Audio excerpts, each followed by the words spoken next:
जोहार, झारखंड के नमस्कार को जोहार कहते हैं। आप जानते हैं हमारे इस क्षेत्र में 1764 में जो हमारा युद्ध हुआ, बक्सर का युद्ध, उसके बाद पूरा जो कब्जा था वो अंग्रेजों ने ले लिया 1765 तक आते आते।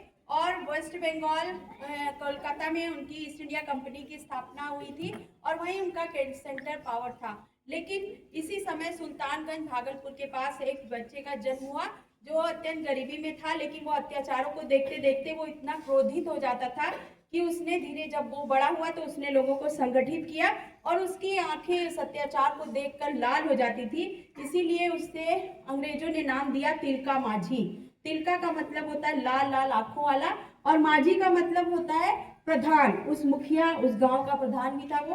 फिर धीरे धीरे उन्होंने लोगों को संगठित किया और इस अत्याचार के खिलाफ, शोषण के खिलाफ, जो उनके साथ जमीन छीन ली जाती थी, उन्हें कर्ज में डुबो दिया जाता था।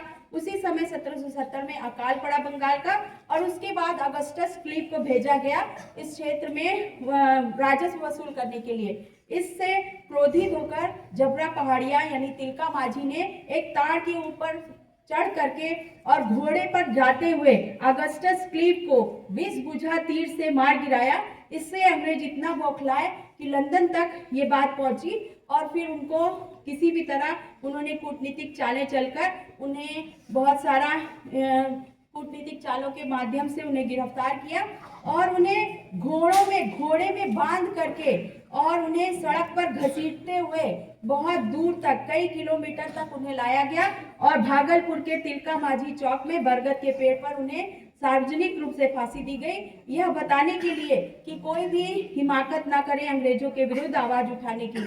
तो ये हमारे तिलका माझी थे, पहले स्वतंत्रता सेनानी माने जाते हैं और पहले शहीद भी माने जाती हैं। जैसे ही अंग्रेजों को दीवानी मिली तो सबसे पहले शहीद होने वाले थे तिलका माझी, जिन्हें हम जबरा पहाड़िया भी कहते हैं। उनके नाम पर आज भागलपुर में तिलका माझी चौक है जहाँ उन्हें फांसी दी गई और साथ साथ में वहाँ की यूनिवर्सिटी को भी तिलका माझी यूनिवर्सिटी के नाम से जाना जाता है। तो ऐसे शहीद और वीर जिन्होंने आवाज उठाई, एकजुट किया लोगों को और उन्होंने कहा कि सभी को एकजुट रहना चाहिए, ऐसे तिलका माझी, वीर तिलका माझी और जबरा पहाड़िया को मैं आज सादर नमन करती हूँ। अपनी वाणी को विराम देती हूँ। धन्यवाद।